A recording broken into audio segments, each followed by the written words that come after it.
Bapak dan Ibu, saudara-saudari terkasih, pada malam hari ini saya tidak akan berlama-lama, tapi saya akan mencoba mengantar Bapak Ibu untuk melihat suatu perjalanan dari Daud.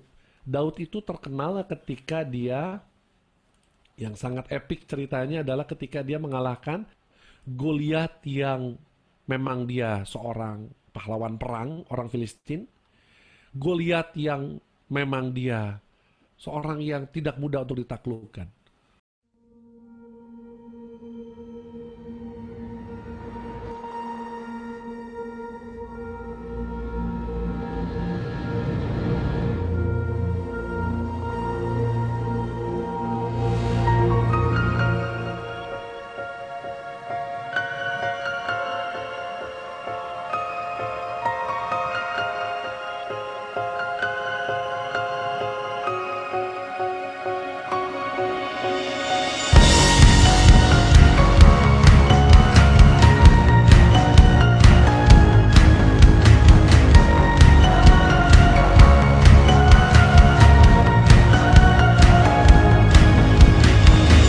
Just a boy with a sling and a stone, but the heart of a lion dared him to go. To hear the sound of the cynical die out with the sound of the giants fall. Oh, I dare to believe in incredible things. Oh, I'm ready to go. I'm ready to go. Here I am, Lord, send me. I won't look back, 'cause I was made to be a part of the impossible. You gotta be impossible. Here I am, Lord, send me. I won't back down, 'cause I believe you are the God of the impossible. Here I am, send me. Empty bones and a thirsty soul, dreaming for more than the life I had known. Till I tasted a burning cold, and my guilt was erased, my sin was atoned. Oh, I dare to believe in incredible things. Oh, I'm ready to go. I'm ready to go. Here I am, Lord, send me. I won't look back, 'cause I was made to be a part of the impossible. You gotta be impossible. Here I am, Lord, send me. I won't back down, 'cause I believe you are the God of the impossible. Here I am, send me.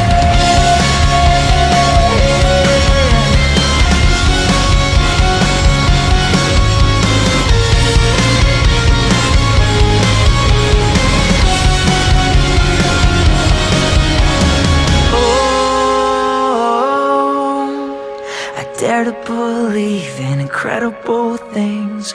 Oh, 'cause you're the God of the impossible. Oh, I dare to believe in incredible things. Oh, I'm ready to go. I'm ready to go. Here I am, Lord, send me. I won't look back, 'cause I was made to be a part of the impossible. You gotta be impossible.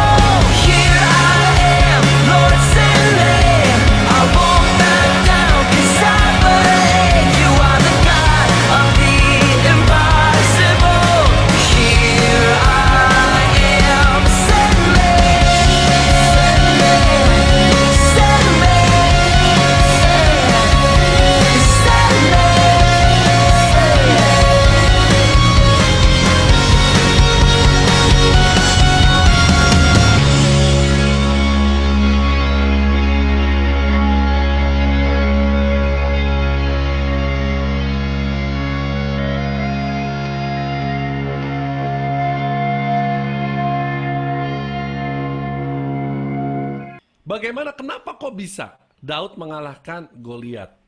Saya berpikir pertama-tama dulu, Daud itu bisa melempar begitu dengan tepat persis ke keningnya Goliat itu karena hoki, untung-untungan. Oh, karena dia disayang Tuhan gitu ya. Dia memang sudah diutus sama Tuhan. Tapi ternyata enggak. Kita nanti akan lihat kenapa kok Daud bisa mengalahkan Goliat. Dan kita mau belajar dari kisah hidup Daud untuk menyikapi kondisi pandemi yang sekarang kita sedang hadapi. Goliat kita. Tapi sebelum kita masuk, saya mau Anda semua membaca dari sebuah firman dari Yesaya bab 41 ayat 10. Ya, itu boleh. Nah, ini oke. Kita baca sama-sama 1 2 3. Janganlah takut sebab aku menyertai engkau.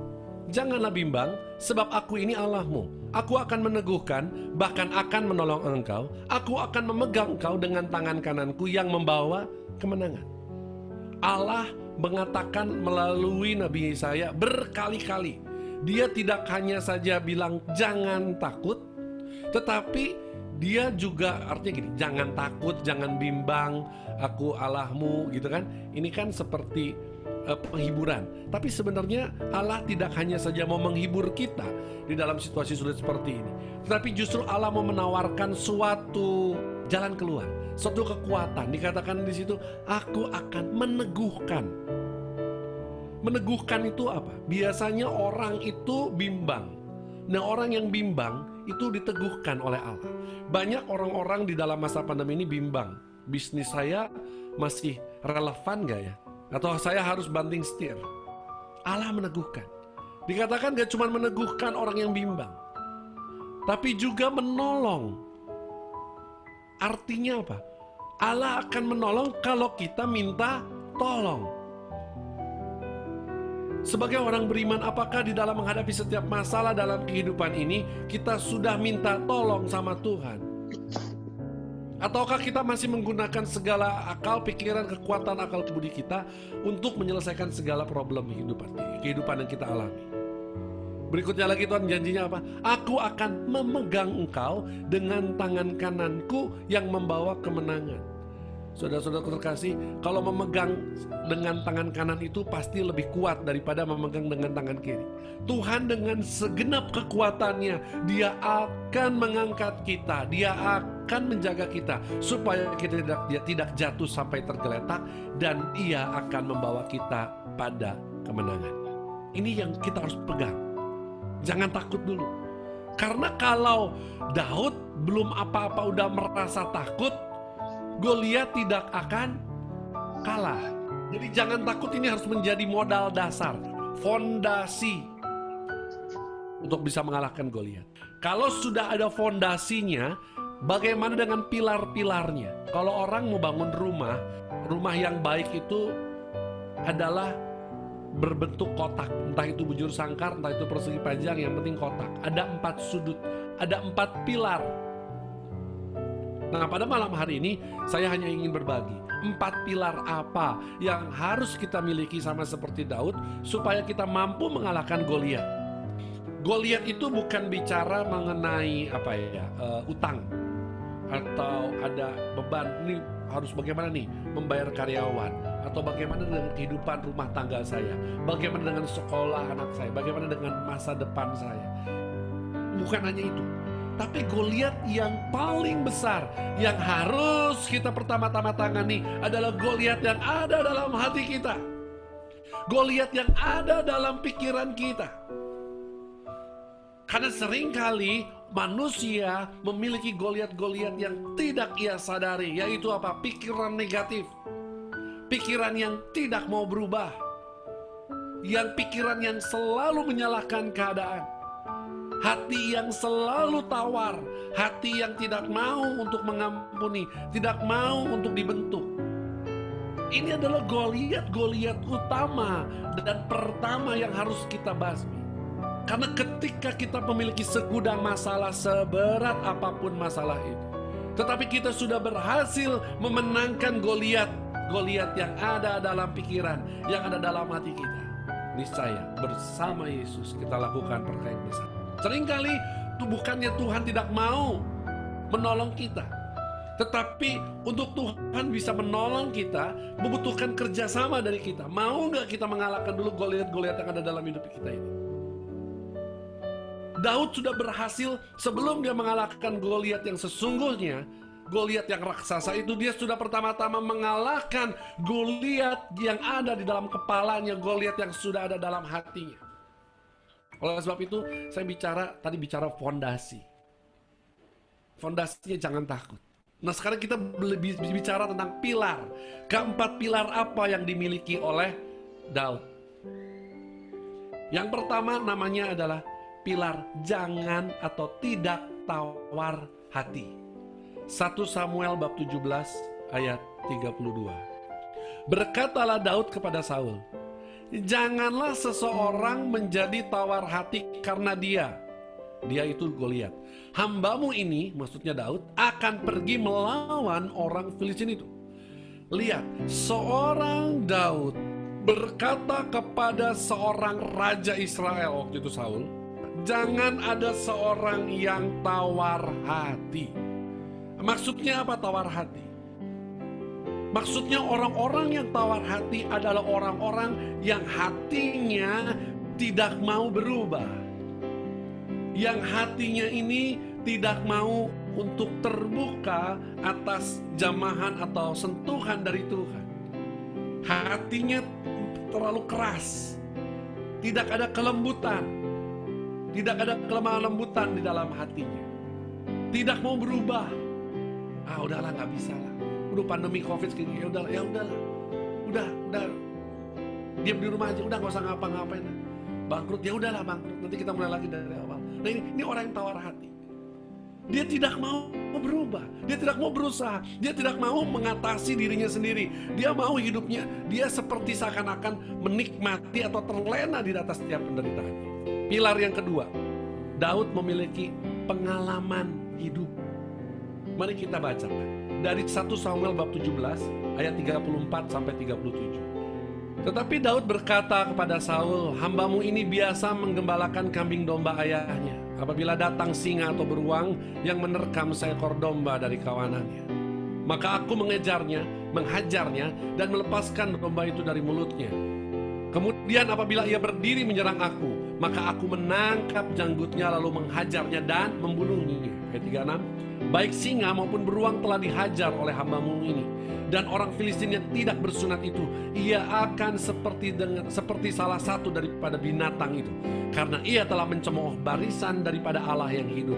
Pula kata Daud, Tuhan yang telah melepaskan aku dari cakar singa dan dari cakar beruang, dia juga akan melepaskan aku dari tangan orang Filistin itu. Kata Saul kepada Daud, pergilah, Tuhan menyertai engkau. Pengalaman hidup ini yang saya katakan, Daud itu bisa mengalahkan Goliat bukan karena hoki, tapi karena dia berlatih.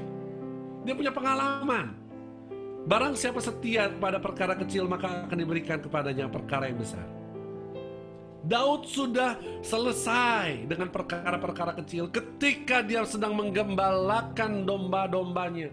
Mending kalau dombanya 1000 atau ekor lebih. Dombanya cuma 2 atau 3 ekor. Silakan nanti Anda baca ya. Dombanya Daud itu cuma 2-3 ekor doang. Kalau nggak salah di ayat 24 nanti Anda lihat.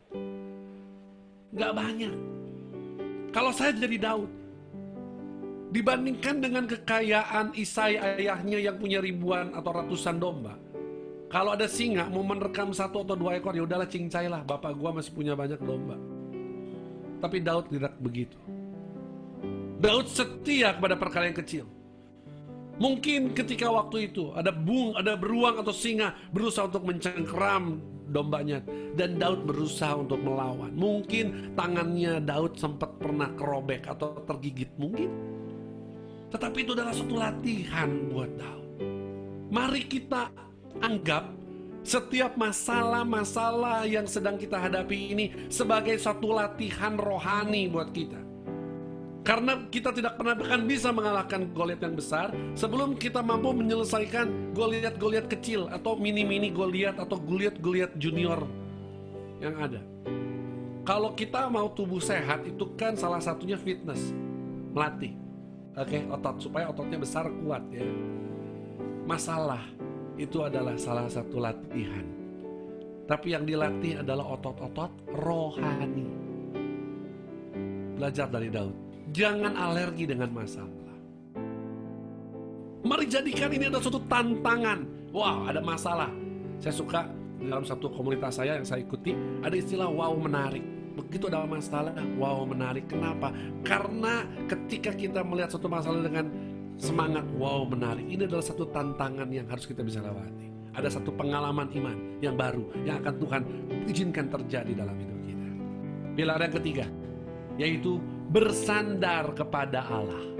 Ini pilar yang ketiga dari 1 Samuel bab 17 ayat 45 sampai 47. Tetapi Daud berkata kepada orang Filistin itu, engkau mendatangi aku dengan pedang dan tombak dan lembing, tetapi aku mendatangi engkau dengan nama Tuhan semesta alam, Allah segala barisan Israel yang kau tantang itu. Hari ini juga Tuhan akan menyerahkan engkau ke dalam tanganku, dan aku akan mengalahkan engkau dan memenggal kepalamu dari tubuhmu. Hari ini juga aku akan memberikan mayatmu dan mayat tentara orang Filistin kepada burung-burung di udara dan kepada binatang-binatang liar, supaya seluruh bumi tahu bahwa Israel mempunyai Allah, dan supaya segenap jemaah ini tahu bahwa Tuhan menyelamatkan bukan dengan pedang dan bukan dengan lembing, sebab di tangan Tuhanlah pertempuran, dan Ia pun menyerahkan kamu ke dalam tangan kami. Ayat ini menggambarkan bahwa Daud juga dia bersandar, dia berserah kepada Allah. Walaupun Daud punya pengalaman menaklukkan beruang dan singa, tetapi dia sama sekali tidak sombong. Daud tidak melihat bahwa pengalaman kehebatannya itu adalah sesuatu yang harus dipertahankan, tetapi justru dia semakin melekat, dia semakin bersandar kepada Tuhan. Mari kita belajar bahwa kita mampu melihat Allah yang jauh lebih besar dari setiap masalah kita. Dan yang terakhir, yang keempat, melangkah dengan iman.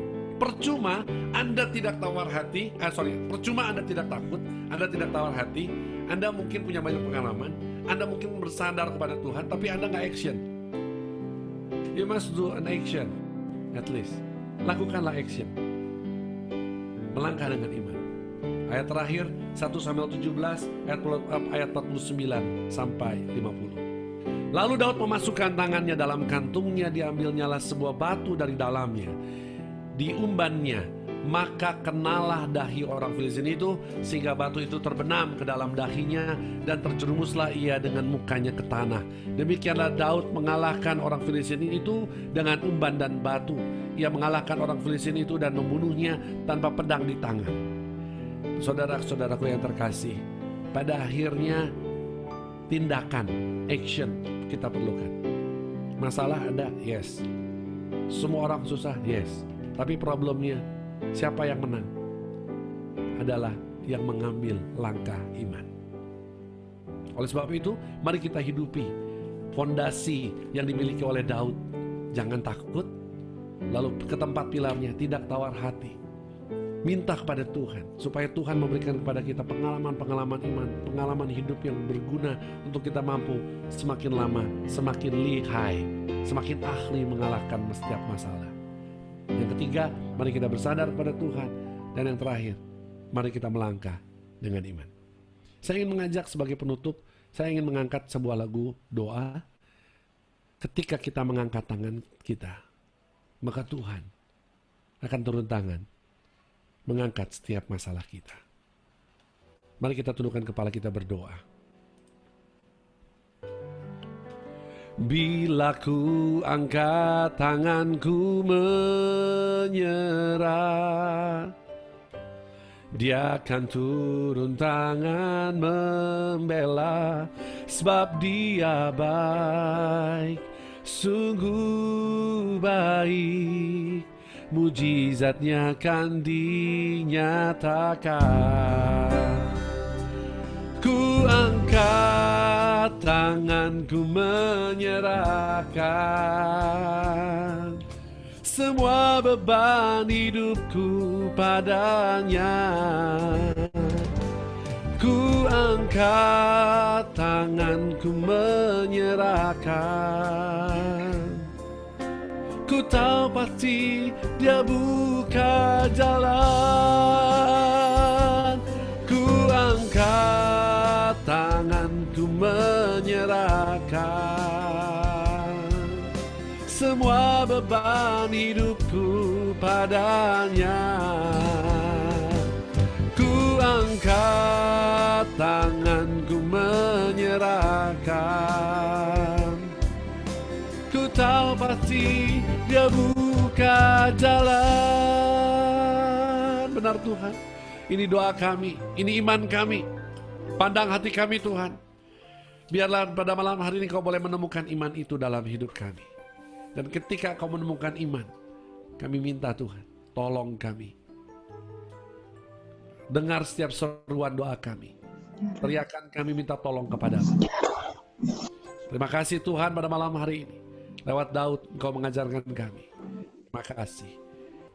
Sebab Engkau adalah Tuhan, Allah pemelihara kami, yang hidup kini dan sepanjang segala masa. Amin.